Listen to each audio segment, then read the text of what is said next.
আমাদের মাননীয় মুখ্যমন্ত্রী তথা শিক্ষামন্ত্রীর কথা অনুযায়ী টেট পাস করা মানেই চাকরি না, এটা একটা যোগ্যতা নির্ণায়ক পরীক্ষা। অর্থাৎ আমি শিক্ষক পদে নিয়োগের জন্য এলিজিবল হলাম, আমি পাস করেছি মানেই আমাকে চাকরি দিতে হবে না। মাননীয় মুখ্যমন্ত্রীর কথা যুক্তি আছে এবং ওনার কথা কিন্তু 100% কারেক্ট। কিন্তু যারা পাস করে বসে আছে বা যারা টেটের জন্য ওয়েট করছে তাদের মধ্যে একটাই কোশ্চেন, শূন্যপদ আছে, শূন্যপদ থাকলে নিয়োগ করতে আপত্তিটা কোথায়?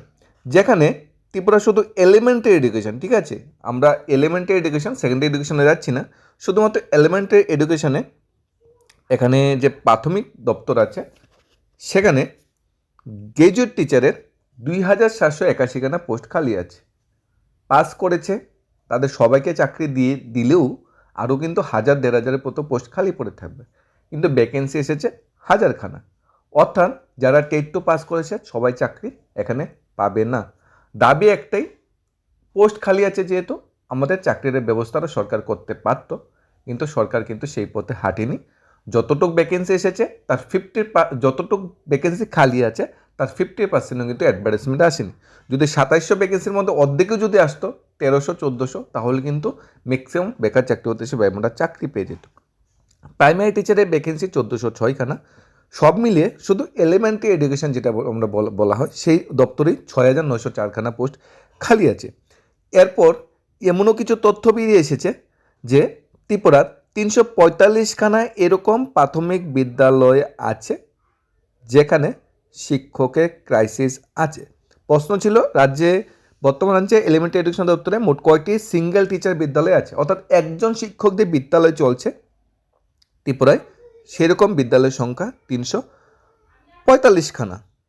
এর মধ্যে নর্থ ত্রিপুরাতে 61খানা, ঊনকোটিতে 10খানা, ধলাই 192খানা, খয়ে 6, সিপাহীজলা ডিস্ট্রিক্টে 2, ওয়েস্ট ত্রিপুরা 2, সাউথ ত্রিপুরা 48, গোমতী ডিস্ট্রিক্টে 24।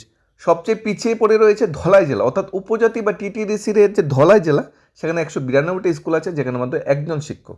বোঝাই যাচ্ছে সামনে টিটিডিসি নির্বাচন আছে, কতটুকু ডেভেলপড হয়েছে সেই এরিয়ার, যেখানে একজন স্কুল টিচার দিয়ে স্কুলগুলো চলছে।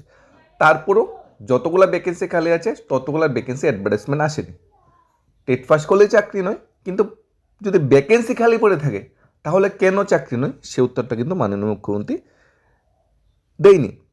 এখানে অ্যাজ পার দুরন্ত টিভির নোটিশ বা দুরন্ত টিভির রিপোর্ট অনুযায়ী এপ্রিলের মাঝামাঝি সময়ে যে ভ্যাকেন্সিগুলো বেরিয়েছে 1036 আন্ডার গ্র্যাজুয়েট, 1020 গ্র্যাজুয়েট টিচার, তাদের পূর্ণাঙ্গ লিস্ট চলে আসছে। অর্থাৎ যারা যে স্কুটিনি হয়েছে তাদের মেরিট লিস্ট বলতে এখানে যারা টেট পাস করেছে প্লাস তাদের একাডেমিক কোয়ালিফিকেশন দুটো একসাথে করে যে মার্কসটা আসবে তার উপর ভিত্তি করে প্রথম 1020 জন যে গ্র্যাজুয়েট টিচার আছে তাদের চাকরি দেওয়া হবে। ওই 1020 জন গ্র্যাজুয়েট টিচার ভাগ্যবান টিচার নাম চলে আসবে, তাহলে সবাই চাকরি পাবে না, সেই লিস্টে এপ্রিলের মাঝামাঝি সময়ে চলে আসছে। বারবারই চাকরি হতে পারবে না, আন্দোলন প্রটেস্ট করে যাচ্ছে সবাইকে চাকরি দিতে হবে, কিন্তু মাননীয় মুখ্যমন্ত্রী কিন্তু সবাইকে চাকরি দিতে রাজি নয়। উনি একটি কথা বলছে যে টেট পাস মানে চাকরি নয়, আমরা যতগুলো ভ্যাকেন্সি এনেছি এতগুলো ভ্যাকেন্সিতে চাকরি দেবো, সবগুলো ভ্যাকেন্সি আমরা ফিল আপ করবো না। গ্র্যাজুয়েট টিচারের ক্ষেত্রে যেটা আছে সেকেন্ডারি এডুকেশনে, সেখানেও 700+ ভ্যাকেন্সি এসেছে, ভ্যাকেন্সি কিন্তু 3000 উপর ভ্যাকেন্সি পড়ে রয়েছে। আবার 2022 সালে যে এসটিজিটি সেটাই কোনো সলিউশন নেই। পোস্ট গ্রাজুয়েট টিচার ভ্যাকেন্সি যদিও যেগুলো এসেছে সবগুলো ফিল আপ হলে পোস্ট গ্রাজুয়েট টিচার ভ্যাকেন্সিগুলো সবগুলো ফিল আপ হয়ে যাবে, অর্থাৎ সেখানে কোনো ভ্যাকেন্সি খালি থাকবে না। কিন্তু প্রি প্রাইমারি টিচার হোক, গ্র্যাজুয়েট টিচার হোক, টেট 2 বা টেট 1 টিচার হোক, সবখানে কিন্তু ভ্যাকেন্সি খালি পড়ে থাকবে। তাহলে যুক্তি কি?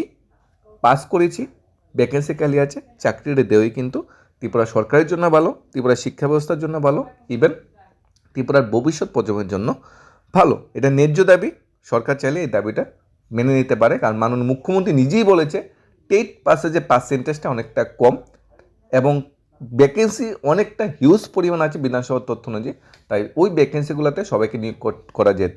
2015-16 সাল থেকে ত্রিপুরায় টেট পরীক্ষা শুরু হয়েছে, এই প্রথম গত 10-11 বছরে এই প্রথম টেট পাস করেও চাকরি হতে সে ভাই বোনদের বেকার থাকতে হবে, এটা কিন্তু নজির সৃষ্টি করেছে বর্তমান ত্রিপুরার যে শিক্ষামন্ত্রী। এরা কিন্তু এরকম হয়নি। বামপন্থী সরকার যখন ছিল তখন কিন্তু টেট পাস করেছে যারা সবাই চাকরি পেয়েছে। বর্তমান সরকারে আসার পরও গত 5-6 বছর যতবার টেট হয়েছে যারা পাস করেছে সবাইকে চাকরি দিতে বর্তমান সরকার, তাই বর্তমান সরকার ধন্যবাদ জানাই।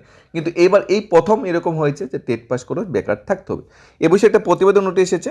রাজ্যের 352টি সরকারি প্রাথমিক স্কুলে পড়াশোনা লাটে উঠেছে। একজন শিক্ষক দিয়ে বিদ্যালয়গুলো চলছে, যেখানে প্রাথমিক বিভাগে শূন্যপদের সংখ্যা কিন্তু অনেকটা হিউজ, 1400+ ভ্যাকেন্সি, এবং উচ্চ বুনিয়াদী অর্থাৎ ষষ্ঠ অষ্টম টেট্টোর ভ্যাকেন্সি কিন্তু 2700+। তাছাড়া গ্র্যাজুয়েট টিচার নবম দশম শ্রেণী 3500+, পোস্ট গ্রাজুয়েট টিচার ভ্যাকেন্সি 1000+। জানা গেছে শিক্ষক সংকটের দৌলতে শিক্ষা ব্যবস্থা মুখ থুবড়ে পড়েছে। শুধু তাই নয়, গত 7 বছরে সরকারি স্কুলের ছাত্রছাত্রীর সংখ্যা পর্যন্ত তলানিতে এসে ঠেকেছে। প্রত্যেক বছর রাজ্যে বাড়ছে বিদ্যালয় ছাত্রছাত্রীর সংখ্যা, বিদ্যালয় ছুট ছাত্রছাত্রীর সংখ্যা। তার একটাই রিজন, বিদ্যালয়ে যদি শিক্ষক না থাকে। আমাদের ছেলে মেয়েকে যদি বিদ্যালয়ে যে বিদ্যালয়ে পড়াশোনা করতে দেবো, আমি দলাই ডিস্ট্রিক্টে বসবাস করি, আমাদের যে বিদ্যালয়ে প্রাথমিক বিদ্যালয়ে আমার ছেলে মেয়েকে পড়াশোনা করতে দেবো, ওই বিদ্যালয়ে যদি একজন শিক্ষক থাকে, গার্জিয়ানরাও কি চিন্তা করবে? 3 বেলা অন্ন ভোজন করা থেকে 2 বেলা অন্ন খাবো, কষ্ট করে খাবো, তাহলে ছেলেটা মেয়েটাকে ভবিষ্যতের জন্য, আমাদের ভবিষ্যৎটা যা হওয়ার হয়ে গেছে, কিন্তু ছেলে মেয়ের ভবিষ্যৎটা রক্ষাতে আশেপাশে একটা প্রাইভেট স্কুল আছে কিনা সেখানে পড়াশোনা করার চেষ্টা করবো। কারণ সরকারি স্কুলে একজন মাত্র শিক্ষক, পড়াশোনা তো হবে না, ফিউচার তো সেভাবে ঘটবে না। যদি ওই সরকারি বিদ্যালয়ে 5-6 জন শিক্ষক থাকতো, তাহলে সব গার্জেনরা ওই বিদ্যালয়ে কিন্তু স্টুডেন্টকে পড়তে দিত। সেটা কিন্তু বিরাট বড় একটা কোশ্চেন কিন্তু জেগেই থাকে। সরকারি স্কুল তাদের সন্তানদের ভর্তি করাচ্ছে না, কারণ বিদ্যালয়ে শিক্ষকের ক্রাইসিস, পরিকাঠামোর কাছে রাজধানী থেকে জেলা মহকুমা বেহাল দশা। অবাক করা বিষয়, সরকারি স্কুলের পঠন পাঠন পরিকাঠামো উন্নয়ন না করে বিদ্যার্থী প্রকল্প ও সিবিসি পাঠ্যক্রম চালু হয়েছে। অভিযোগ, এক তরফাভাবে বিদ্যার্থী প্রকল্প সিবিসি পাঠ্যক্রম চালুর দৌলতে স্কুল শিক্ষা ব্যবস্থার মান উন্নয়ন এক প্রকার বন্ধ হয়ে গিয়েছে। শিক্ষা দপ্তরের ব্যর্থতায় হাজারো স্কুল, প্রথম থেকে অষ্টম শ্রেণী পর্যন্ত শিক্ষকরা রয়েছে মাত্র একজন, এরকমও হাজারো স্কুল আছে। ফলে প্রথম থেকে অষ্টম শ্রেণীর ছাত্রদের একসাথে স্কুলে মাঠে কিংবা সবাইকে বসে ক্লাস করতে হয়। এখানে প্রথম, দ্বিতীয়, তৃতীয়, চতুর্থ, পঞ্চম 5টা ক্লাসের স্টুডেন্টদের একসাথে বসিয়ে, যেহেতু একজন শিক্ষক ওনাকেই সবগুলো ক্লাস করাতে হয়, এবং 6, 7, 8 সব স্টুডেন্টকে একসাথে বসিয়ে, যেহেতু একজন শিক্ষক সবাইকে একসাথে বসে ক্লাস করাতে হয়। এর জন্য বিদ্যালয় কর্তৃপক্ষ দায়ী করা যাচ্ছে না। এর জন্য শিক্ষা দপ্তর বা শিক্ষামন্ত্রীকে একটা যথেষ্ট দায়িত্বপূর্ণ কাজ করার দরকার, যে শিক্ষা ব্যবস্থাকে যাতে ভেঙে না পড়ে, শিক্ষার উন্নয়নে যাতে অ্যাটলিস্ট ভ্যাকেন্সিগুলো যাতে ফিল আপ করা হয়। 2018 সালে আগে ত্রিপুরায় যতজন শিক্ষক ছিল তার সাথে বর্তমান সময়ে শিক্ষকের সংখ্যা যদি আমরা একসাথে করার চেষ্টা করি, প্রায় 10-12 হাজার শিক্ষক সংখ্যা কমেছে। এখন কিন্তু 10,323-এর ঘাটতি কিন্তু দূরীকরণ করা হয়নি। এরপরে কতজন শিক্ষক প্রতি বছর অবসর চলে যাচ্ছে, সেই ভ্যাকেন্সিতে তো অ্যাবলিশড হয়ে যাচ্ছে সময়ে সময় ফিল আপ না করার জন্য। 2018-19 21 সালের মধ্যে প্রাথমিক শিক্ষকের 3000+ ভ্যাকেন্সি এবলিশ করা হয়েছে। গ্র্যাজুয়েট টিচারের মানে টেট টু টিচারের 2000-এর উপর ভ্যাকেন্সি এবলিশ করা হয়েছে। কারণ দিন দিন স্কুলের সংখ্যা যখন কমে আসবে, সরকারি বিদ্যালয়ের সংখ্যা যখন কমবে, তাহলে মেইন রিজন সরকারি বিদ্যালয়ে স্টুডেন্ট নেই, সরকারি বিদ্যালয়ের সংখ্যা কমছে, তাহলে শিক্ষক শিক্ষকের যে শূন্যপদগুলো আছে সেগুলো এবলিশড হয়ে যাবে, এবং কিন্তু হচ্ছে। এখানে বিভিন্ন শিক্ষা দপ্তর সূত্রের খবর, যেটা বিভিন্ন পোস্ট গ্রাজুয়েট টিচারের যে সাবজেক্টের ভ্যাকেন্সি সেটাও এখানে খালি আছে। জানা গিয়েছে প্রধান শিক্ষক পদে উচ্চতর মাধ্যমিক বিদ্যালয় স্কুলে শূন্যপদ রয়েছে 124টি, সরকারি প্রধান শিক্ষকের 66টি, উচ্চ বিদ্যালয়ে প্রধান শিক্ষকের ভ্যাকেন্সিও আছে। ম্যাক্সিমাম স্কুলগুলো কিন্তু ভারপ্রাপ্ত প্রধান শিক্ষকদের চলছে। স্পেশাল এডুকেটর পদে শূন্যপদ 112টি। তাছাড়া শিক্ষকদের তো ইলেকশন ডিউটি আছে। সেদিন টিবিএসসি চেয়ারম্যান নিজে সাংবাদিক সম্মেলন করে বলেছে যে এবার মাধ্যমিক 12-এর রেজাল্ট পিছুতে পারে, কারণ ইলেকশনে শিক্ষক শিক্ষিকাদের ডিউটি করতে হবে। তাহলে বুঝেই যাচ্ছে শিক্ষা ব্যবস্থা আরও কতটুকু ডেভেলপমেন্ট উন্নয়ন হবে।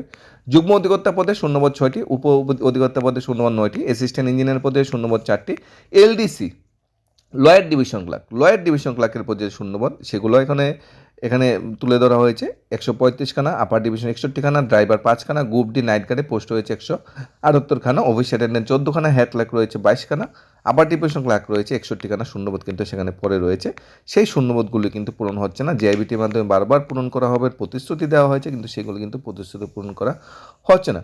শূন্যপদের মাত্র 30% পদই বর্তমান রাজ্য সরকার টিআইবিটি নোটিফিকেশন দিয়েছে। যতগুলো শূন্যপদ আছে তার 30% খালি পদে নিয়োগের বিজ্ঞাপন এসেছে, বাকি 70% পদ কিন্তু এখানে খালিই পড়ে আছে। যদি সবগুলো ভ্যাকেন্সি একসাথে চলে আসতো, তাহলে টেট টু পরীক্ষার্থী যারা পাস করে বসে আছে তারা কিন্তু সবাই একসাথে চাকরি পেয়ে যেত না। যে হাজারো বেকার ডিএলএড বিএড এমএ ডিগ্রি নিয়ে বসে থাকলেও তাদের নিয়োগ নেই, ফলে তারা রাজপথে বিক্ষোভ করছে। অন্যদিকে প্রত্যেক দিন বহু বেকার যুবতীরা বয়সোত্তীর্ণ বেকারে পরিণত হচ্ছে। সেদিকে কিন্তু মাননীয় মুখ্যমন্ত্রী ও শিক্ষামন্ত্রীর কিন্তু একটা সুনজর দেওয়া উচিত ছিল। প্রতিশ্রুতি অনেকটা বড় ছিল, সেগুলি বাস্তবায়ন করাটা সম্ভব নয়। প্রতিশ্রুতি দেওয়ার আগে বোঝা ছিল না, বা তখন বোঝা যাচ্ছিল না যে ত্রিপুরার আর্থিক অবস্থা কীরকম। যখন প্রতিশ্রুতির বন্যা বসিয়ে যখন চেয়ারে সবাই বসলো, তখন বুঝতে পারলো ত্রিপুরার আর্থিক অবস্থা খুবই খারাপ। বিগত সরকার অনেক পরিমাণ ঋণের বোঝা দিয়ে গিয়েছে। তখন সরকার বুঝতে পারলো যে এই সবগুলো প্রতিশ্রুতি পালন করা সম্ভব নয়। তখন আস্তে আস্তে আস্তে আস্তে জনসাধারণ বেকার চাকরি ভাই বোন জানতে পারলো যে প্রতিশ্রুতিগুলা বুট বাক্সে বুট দেওয়ার পর সবগুলা মুছে গিয়েছে, সেগুলো বাস্তবায়ন হবে না। এখনও ভিশন ডকুমেন্টের গুগলে ভিশন ডকুমেন্ট 2018 ত্রিপুরা লিখলে এখনও ভিশন ডকুমেন্ট বিজেপির অফিসিয়াল ওয়েবসাইট থেকে পাওয়া যায়। সেখানে অনেকগুলো প্রতিশ্রুতি ছিল, সেটা সবাই দেখে নিতে পারে ডাউনলোড করে। সেগুলো কতটুকু বাস্তবায়ন হয়েছে, কতটুকু হবে এখনও বোঝা যাচ্ছে না। তবে সবগুলা এক সাইডে রেখে অ্যাটলিস্ট শিক্ষা দপ্তরটাকে এবং পাশাপাশি স্বাস্থ্য দপ্তর এবং আরক্ষা দপ্তরের কথাও বলবো, সেগুলোকে সুন্দরভাবে সাজানো দরকার। কারণ এইগুলার তিনটা মেরুদণ্ড ত্রিপুরা সরকারের, আরক্ষা দপ্তর, স্বাস্থ্য দপ্তর, শিক্ষা দপ্তর।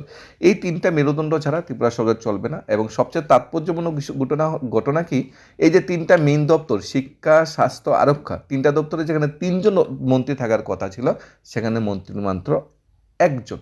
উনার আন্ডারেই তিনটা দপ্তর চলছে। বর্তমান সরকার যখন প্রতিষ্ঠিত হয় তখন স্বাস্থ্য দপ্তর ছিল মাননীয় মুখ্যমন্ত্রী সুদীপ রায় বর্মনের কাছে, শিক্ষা দপ্তর ছিল মাননীয় মন্ত্রী রতনলালের কাছে, আর আরক্ষা দপ্তর ছিল মাননীয় মুখ্যমন্ত্রী বিপ্লব কুমার দেবের কাছে।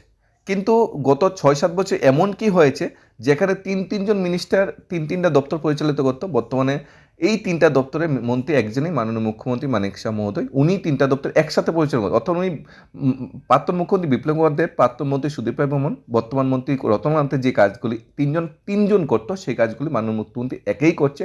একাই উনি আরক্ষা দপ্তরকে দেখছে, একাই উনি স্বাস্থ্য দপ্তরকে দেখছে, একাই উনি শিক্ষা দপ্তরকে দেখছে। অর্থাৎ তিনটা গুরুত্বপূর্ণ দপ্তর উনি পরিচালনা করছে। অবশ্য ওই তিনটা দপ্তর একসাথে পরিচালনা করতে গিয়ে, তাছাড়া মুখ্যমন্ত্রী পদ তো আছেই, তাই হয়তো ওনার কাছে যথেষ্ট পরিমাণ সময়ও নেই সেগুলি পর্যালোচনা করার। যদি একজন পার্মানেন্ট শিক্ষামন্ত্রী, যেটা আগে মাননীয় মন্ত্রী রতনলাল যখন ছিল, তখন 2021 সালে টেট 1 টেট 2 পরীক্ষাতে যারা পাস করেছে সবাই কিন্তু একসাথে চাকরি দিতে বাধ্য হয়েছিল তৎকালীন মন্ত্রী, মানে শিক্ষামন্ত্রী রতনলাল। তাই মাননীয় মন্ত্রী রতনলালকেও ধন্যবাদ জানাই। 21 সালে যারা টেট 1 টেট 2 এতজন কেন্দ্রে 3000+ কেন্দ্রে পাস করে সবাইকে একসাথে চাকরির ব্যবস্থা করেছে। এরকম যদি একজন পার্মানেন্ট শিক্ষামন্ত্রী থাকতো, তাহলে হয়তো যারা পাস করেছে সবাই একসাথে চাকরি পেয়ে যেত।